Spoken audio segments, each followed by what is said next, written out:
అడగందే అమ్మైనా అన్నం పెట్టదంటారు. కానీ పవన్ కళ్యాణ్ గారు మాత్రం అడగకపోయినా పిఠాపురానికి ఏమి కావాలంటే అవి చేస్తారు. అందులో ఎటువంటి సందేహం లేదు.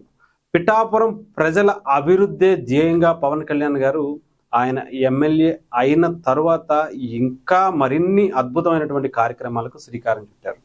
అలాంటిది రీసెంట్గా అక్కడ ఉన్నటువంటి కొంతమంది పిల్లలు అమీనాబాద్ అనే ఒక ఊరి నుంచి కాకినాడకు చదువుకోవడానికి వెళ్ళడానికి సరైన బస్సు సదుపాయం లేదు, మాకు ఒక బస్సుని ఏర్పాటు చేయండి, ఆంధ్రప్రదేశ్ డిప్యూటీ సీఎం పవన్ కళ్యాణ్ గారు పిఠాపురం ఎమ్మెల్యేగా మిమ్మల్ని కోరుతున్నామని ఒక చిన్నపాటి సూచన చేశారు.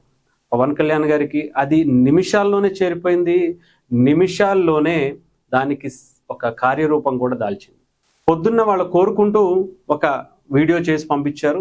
సాయంత్రానికి ఆ ఊరికి బస్సు రావటం జరిగింది.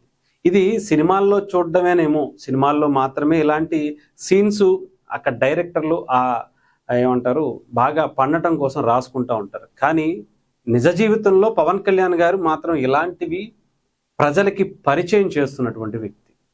అంటే ఇంత హుందాగా రాజకీయం చేయొచ్చా, ప్రజల సమస్యల పట్ల ఇంత బలంగా ఇంత తొందరగా స్పందించచ్చా అని పవన్ కళ్యాణ్ గారు ఈరోజు చేసి చూపిస్తున్నటువంటి అనేక కార్యక్రమాలు మనం చూడొచ్చు.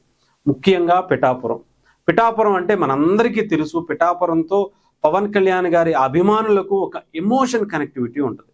అలాంటి పిఠాపురంలో ఏం జరిగినా సరే అదొక సంచలనంగానే మారుతుంది.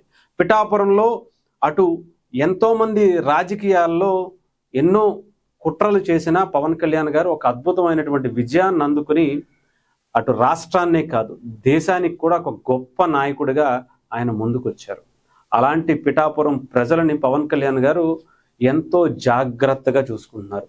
వాళ్ళ అవసరాలను, రాబోయేటువంటి అవసరాలను కూడా పవన్ కళ్యాణ్ గారు ముందే తెలుసుకుని ఎటువంటి ఇబ్బంది లేకుండా కంటికి రెప్పలా కాపాడుకుంటున్నటువంటి వ్యక్తి పవన్ కళ్యాణ్ గారు.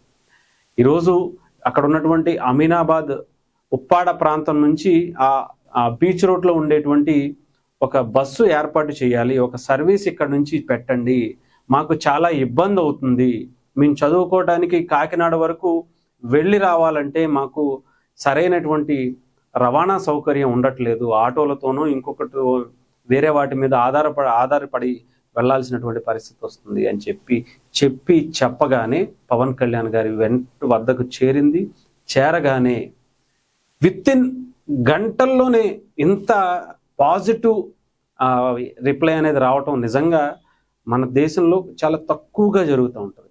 అలాంటిది పవన్ కళ్యాణ్ గారి నియోజకవర్గంలో వెంటనే జరిగిందంటే మనం ఆశ్చర్యాలు పడాల్సిన పరిస్థితి లేదు. కానీ అంటే ఇన్ని సంవత్సరాల్లో ఏ పార్టీ ఏ ఎమ్మెల్యే కూడా చేయనిది పవన్ కళ్యాణ్ గారు వచ్చిన తర్వాత ఆయన దృష్టికి రావటమే లేటు అన్న విధంగా ఉంది. సో వాళ్ళు కోరుకున్నట్టుగానే ఆ పిల్లలు చదువుకోవడానికి పవన్ కళ్యాణ్ గారు ఎక్కడో అడవిలో ఉండేటువంటి అడవి బిడ్డలు చదువుకోవటం కోసం, బాహ్య ప్రపంచాన్ని చూడడం కోసం అంటే 40 మంది ఉండేటువంటి ఒక గ్రామానికే ఆయన 20 లక్షలకు పైగా వెచ్చించి పంచాయతీ నిధులను ఖర్చు పెట్టి వాళ్ళకి రోడ్డు వేసి బయటికి తీసుకురావడానికి ఆయన ప్రయత్నించారు. అలాంటిది పిఠాపురం నియోజకవర్గంలో పవన్ కళ్యాణ్ గారిని ఇంత బలమైనటువంటి మెజారిటీ ఇచ్చి దేశానికి ఒక గొప్ప నాయకుడిని పరిచయం చేసినటువంటి పిఠాపురం ప్రజల గురించి అంత ఈజీగా వదిలేస్తారా? పవన్ కళ్యాణ్ గారు వాళ్ళని గుండెల్లో పెట్టుకుని చూసుకుంటారు.